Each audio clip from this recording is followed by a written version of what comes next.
Hallelujah! সবাইকে জয় যিশু ঈশ্বরের গৌরব হোক। মহানামে প্রশংসা করি প্রভু আজকে সুযোগ করে দিয়েছে। আজকের বিশেষ করে পিতার আরাধনাতে আসতে পেরেছি। পিতাকে অসংখ্য ধন্যবাদ করি। তো মহানামে প্রশংসা কেন তিনি প্রশংসা পাওয়ার যোগ্য। তার সন্তানকে যে সন্তান ঈশ্বরকে যেমন চাহাত করে ঈশ্বর তাহাকে তেমনি আশীর্বাদ করে। তো তেমনি বলতে কি এখানে পিতার আজ্ঞার বিষয়ে আমরা জানবো। তো তেমনি আজকের প্রার্থনাতে যাব। সর্বশক্তিমান ঈশ্বর পিতা তোমার মহানামে ধন্যবাদ করি। পিতা স্বর্গ পিতার সিংহাসন পিতার পাদবে তোমার চরণ ধরে প্রভু গো, তোমার দাস হতে প্রার্থনা করছি প্রভু গো। প্রত্যেকটা সন্তান পিতাকে রোজ তার রুটিন অনুসারে যেমন আশীর্বাদের বাক্য আশীর্বাদের বার্তা তাদের মধ্যে যাচ্ছে পিতাগো। তোমার বাক্য বলছে পিতা হে ভবিষ্যন্ত ভরাকান্ত লোক সকল আমার নিকট আমি তোমাকে পরিত্রাণ দেবো পিতাগো। তোমার কাছে পরিত্রাণ আছে, তোমার কাছে উদ্ধার আছে, তোমার কাছে শান্তি আছে পিতাগো। তুমি শান্তির ঈশ্বর প্রভু গো।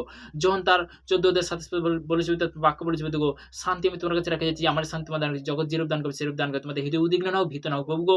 সর্বদা প্রভু গো তুমি শান্তি প্রত্যেকটা ফ্যামিলির মধ্যে প্রত্যেকটা সন্তানের মধ্যে তুমি নিয়ে আসো প্রভু গো। যারা রোজ রুটিন অনুসারে তারা রুটছে পিতাগো, তারা যে পজিটিভের বাক্য আছে তাদের পজিটিভের বাক্য তাদের মুখ থেকে অঙ্গীকার করবে প্রভু গো। সমস্ত নেগেটিভ আমি ক্যান্সেল করে যিশুর নামে, পিতা পুত্র পবিত্র আত্মার নামে সালাম, আমেন আমেন। তো তেমনি আমি আজকের আজ্ঞার বিষয় সেই বাক্যতে যাব। আজ্ঞার বিষয়ে বাক্যতে যাব। মার্ক তার 12 অধ্যায় তার 28 পদে 28 থেকে একদম 31 পদ পর্যন্ত। আর অধ্যাপকদের একজন নিকটে আসিয়া তাহাকে তর্ক বিতর্ক করিতে শুনিয়া এবং যিশু তাহাদিগকে বিলক্ষণ উত্তর দিয়াছে জানিয়া তাহাকে জিজ্ঞাসা করিল, সকল আজ্ঞার মধ্যে কোনটি প্রথম? যিশু উত্তর করিলেন প্রথমটি এই, হে ইস্রায়েল শুনো, আমাদের ঈশ্বর প্রভু এক প্রভু, আর তুমি তোমার সমস্ত অন্তঃকরণ, তোমার সমস্ত প্রাণ, তোমার সমস্ত মন, তোমার সমস্ত শক্তি দিয়া তোমার ঈশ্বর সদাপ্রভুকে প্রেম করিবে। কি বললো? সদাপ্রভুকে প্রেম করিবে, এটা প্রথম। দ্বিতীয়টি এই, তোমার প্রতিবেশীকে আপনার মতো প্রেম করিবে।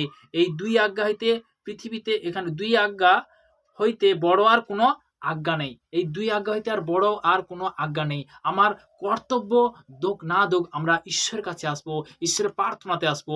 তো তেমনি বলতে কি পিতার আজ্ঞা কি? যে পরস্পর সবার জন্য প্রার্থনা। আজকের কেন সবার জন্য প্রার্থনা করা হচ্ছে? খুবই জরুরি।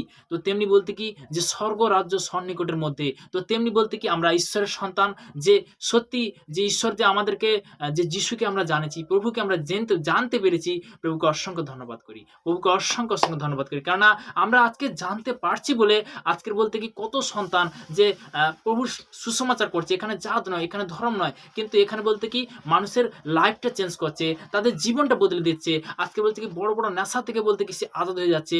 বলতে কি যে সন্তান মা হতে পারেনি সে কিন্তু মা হয়ে যাচ্ছে, যার বিবাহ হয়নি সে কিন্তু বিবাহ হয়ে যাচ্ছে। যে সন্তান রোগগ্রস্ত, বহুত রোগগ্রস্ত, সে রোগ থেকে পরিত্রাণ পাচ্ছে। তারা যে যাচ্ছে রোগ থেকে পরিত্রাণ না পেলে কি এমনি মেনে যায় নাকি? তো তেমনি বলতে কি আমরা বলতে কি আজকের সর্বদাই যে একটা জিনিস ভাববে, অনেক ঈশ্বরের সন্তান, অনেক মসীয় সন্তান, তারাও কিন্তু পিতাকে জানার পরেও তারা কিন্তু ফের তার কাছে পুরস্কারটা পেলো, পাওয়ার পরে কিন্তু পিছিয়ে যায়। আমরা যেন পিছাই, আমরা যেন প্রার্থনা করতে ভুলি। শয়তান সবসময় চায় যাতে না ও প্রার্থনা করে। শয়তান সবসময় চায় দুঃখ কষ্ট যন্ত্রণা বিভিন্ন দিক দিয়ে শয়তান আটাক করে। তো তেমনি বলতে কি আমার পিতা পরমেশ্বর সবসময় চাই কি তুমি সুন্দর থাকো, সুস্থ থাকো, তুমি সর্বদা বলতে কি ভালো থাকো। তো তেমনি বলতে কি যে পিতার কাছে সব সময়ের জন্য আমরা যেন প্রার্থনাতে যেন বলতে কি একত্রিত হবে, সব সময়ের জন্য সেই পিতার আজ্ঞা যেন পালন করি। সকাল দুপুর রাত্রি 3 টাইম যেন সেই প্রার্থনাতে যেন আমরা রোজ যেন জুড়তে পারি। যে আজকে যারা শুনছে যিশু নামতে তাদের মধ্যে পেতেগো সর্বদা পেতেগো 2026 সাল পেতেগো সর্বদা গুড নিউজ আসছে যিশু নামতে। আমি প্লেস করি যিশু নামতে পেতেগো সর্বদা পেতেগো যে সকল সন্তান যে অবস্থায় রয়েছে পেতেগো তাদের জীবন পেতেগো প্রার্থনা লেভেল বাড়বে যিশু নামতে। পিতা পুত্র পবিত্র আত্মার নাম থেকে চাইলাম, আমেন আমেন। সবাইকে জয় যিশু।